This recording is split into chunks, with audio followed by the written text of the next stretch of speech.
Saludos, bienvenidos a nuestro canal. ¿Qué dice la escritura? Te invito a suscribirte y estarás recibiendo nuestros videos. Veamos la cronología del año 1914.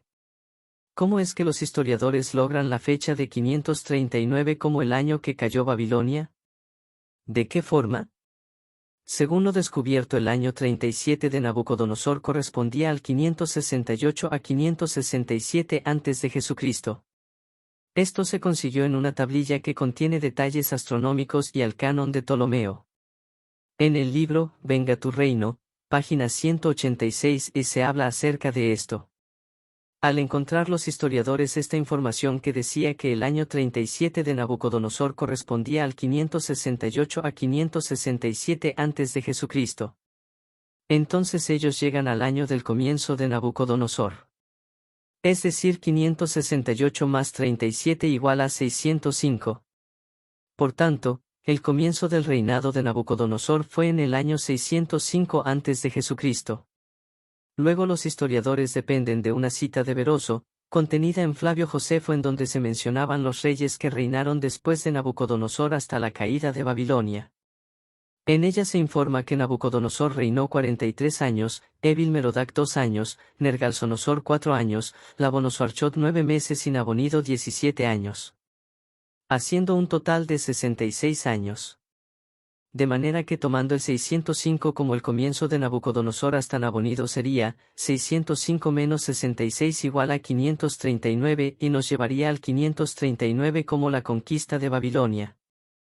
Para llegar al año 539 como la conquista de Babilonia, esto se logra gracias al hallazgo de la tablilla que consolida el año 37 de Nabucodonosor como el 568 a 567 a.C. Sumando al 568 más 37 igual a 605 y resulta el 605 como el principio del reinado de Nabucodonosor. Desde el reinado de Nabucodonosor hasta el último año del reinado de Nabonido, 605 menos 66 igual a 539, llegan al 539 a.C. El año 539 de la caída de Babilonia fue deducida gracias a los 37 de Nabucodonosor, que fue en el 568. Por lo tanto, si se acepta la fecha 539, tienen que aceptar las demás, porque gracias a los demás se llega al 539. Los testigos, hablando de la cronología, dicen lo siguiente: desde el tiempo de Asher se ha efectuado un estudio intenso de la cronología bíblica. En este siglo XX se ha efectuado un estudio independiente que no sigue ciegamente a cálculos cronológicos tradicionales de la cristiandad, y la cuenta del tiempo publicada como resultado de este estudio independiente, da como la fecha de la creación del hombre el 4026 antes de la era cristiana. Según esta cronología bíblica fidedigna, 6000 años desde la creación del hombre terminara en el 1975. Preguntamos, ¿quién o quiénes hicieron esta cronología? ¿Quién o quiénes fueron los que independientemente la hicieron? ¿Quién o quiénes garantizan la fidelidad de esta cronología? Ninguna fuente de confianza ha establecido esta cronología. Hemos investigado en diferentes fuentes históricas que no tienen que ver nada con la cristiandad, y ninguna, absolutamente ninguna, da referencia a esta cronología, especialmente con relación a Nabucodonosor y la caída de Jerusalén. Por tanto, este estudio intenso e independiente y cronología fidedigna del que hablan los imaginarios se refieren a su propia información manipulativa. Siguen creando ficción con tal de promover su reino imaginario. Su error los ha llevado al cinismo extremo. La fuente de información que tienen para basarse en que en el 607 fue la invasión de Babilonia y la destrucción del templo y Jerusalén es la historia seglar. Ellos se basan en la historia para sus fechas, ya que la Biblia no tiene números que identifiquen en qué años fueron estos eventos. Toman como punto de partida el año 539 a.C., cuando Babilonia cayó ante Ciro de Persia. En su libro, ¿Es esta vida todo cuanto hay?, página 158, y dice, los historiadores seglares concuerdan en que Babilonia cayó ante Ciro de Persia en el año 539 antes de la era cristiana. Esta fecha está apoyada por todos los registros históricos disponibles de tiempos antiguos. En el libro Venga tu reino, páginas 136 y 137, y los historiadores calculan que Babilonia cayó a principios de octubre del año 539 antes de la era cristiana. Esa información histórica es importante para nosotros, pues nos ayuda a determinar el principio de los tiempos señalados de las naciones. Luego, añaden, la base para esta conclusión es información confiable que se halla en la palabra de Dios y la revista Atalaya ha estado sosteniendo esta conclusión por más de 100 años.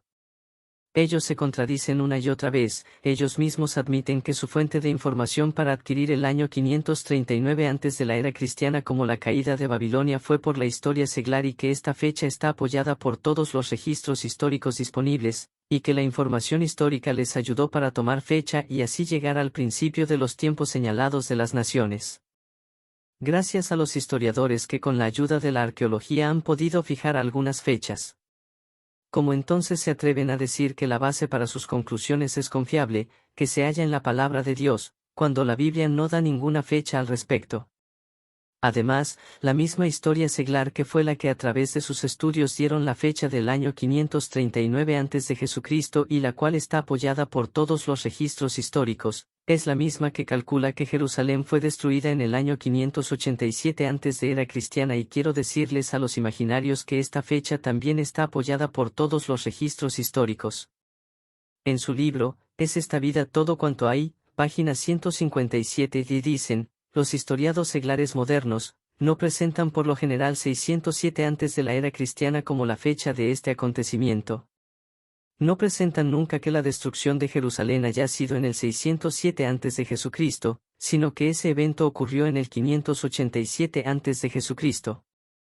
En su libro, Venga tu reino, página 137 y 138, y dicen, sin embargo, algunas personas, fundándose principalmente en tales registros seglares, calculan que Jerusalén fue destruida en el año 587 a.C. y que los judíos llegaron a estar bajo la dominación babilónica en el año en que Nabucodonosor ascendió al trono, que, según ellos calculan, fue 605 a.C. Ellos mismos admiten en sus libros que la historia no está de acuerdo con la cronología de ellos.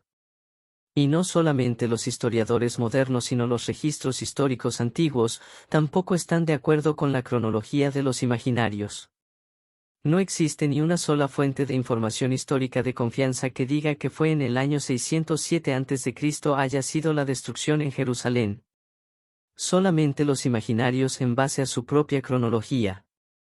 En su libro, Venga tu reino, páginas 186, 187 y 188, citemos.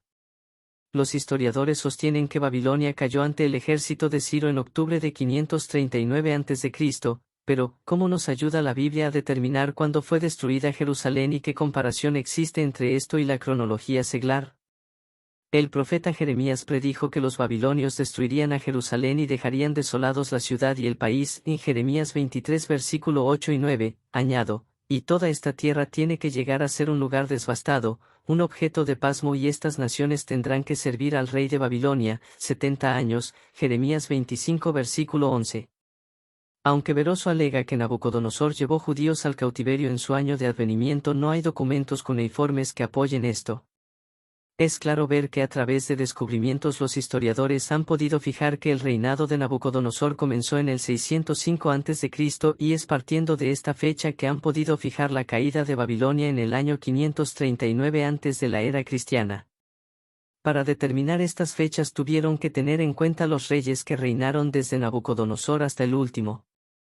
Del mismo modo, partiendo del año 606 y estudiando la Biblia han podido fijar la destrucción de Jerusalén en el año 586 a.C., pues es la Biblia que señala que el 19 del reinado de Nabucodonosor ese hecho ocurrió, 2 Reyes 25 versículo 8. Todas estas fechas están en armonía con los datos bíblicos. En cambio, los imaginarios cogen tan solo la fecha 539 que dan los historiadores y rechazan las otras. Pero si los historiadores están equivocados en las otras fechas han de estarlo también en el 539 como en el año que cayó Babilonia, ya que esta fecha está fijada en base al año 605 antes de la era cristiana, ya que han puesto el comienzo del reinado de Nabucodonosor. También dicen que no hay documentos cuneiformes que apoyen que Nabucodonosor llevó judíos al cautiverio en su año de advenimiento. Si hay documentos, la Biblia. Jeremías 25 versículo 1, palabra que vino a Jeremías acerca de todo el pueblo de Judá en el año cuarto de Joacim, hijo de Josías, rey de Judá, el cual era el año primero de Nabucodonosor, rey de Babilonia. Daniel 1 versículos 1 y 2, en el año tercero del reinado de Joacim, rey de Judá, vino Nabucodonosor, rey de Babilonia a Jerusalén y la sitió y el Señor entregó en sus manos a Joacim, rey de Judá y parte de los utensilios de la casa de Dios. Aquí claramente dice que en el año tercero de Joacim, el cual era el año primero de Nabucodonosor, fue llevado cautivo un grupo de judíos. Vemos claramente que los primeros cautivos incluyendo al rey Joacim fueron llevados a Babilonia en el año ascensional de Nabucodonosor, 2 Reyes 24 versículos 1 al 5. ¿A quién le creemos a la Biblia que sí dice claramente que Nabucodonosor tomó cautivos en su primer año o a los testigos de la mentira que dicen que no?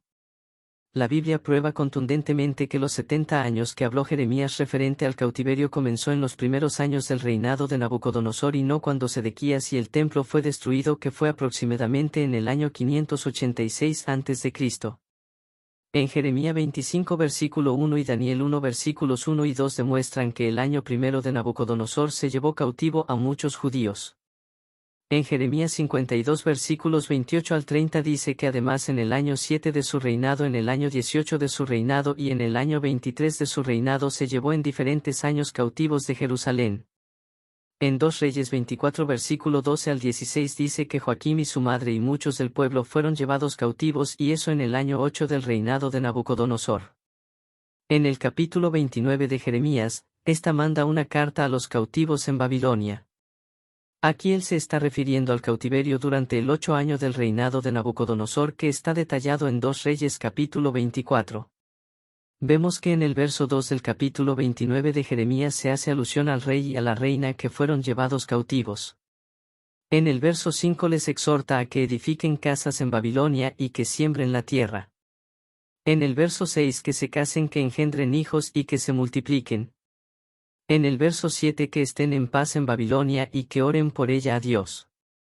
Y en el verso 10 recalca que Dios dijo que cuando se cumplan los 70 años, entonces es que saldrán de aquel lugar de cautiverio.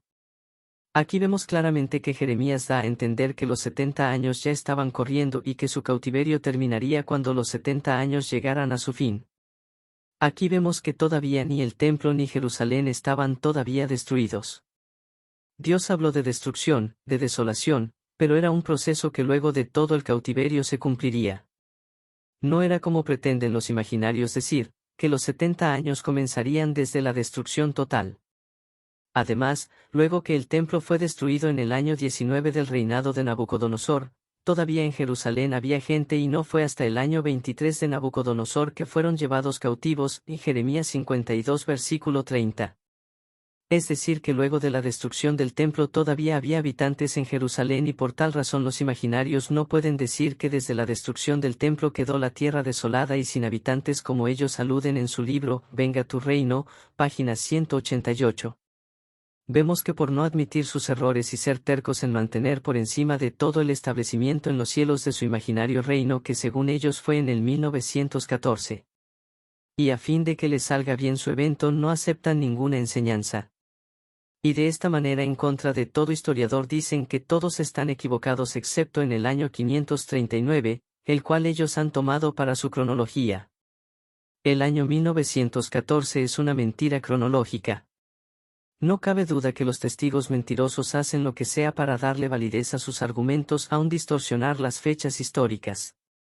Testigos mentirosos postrándose de rodillas ante la mentira.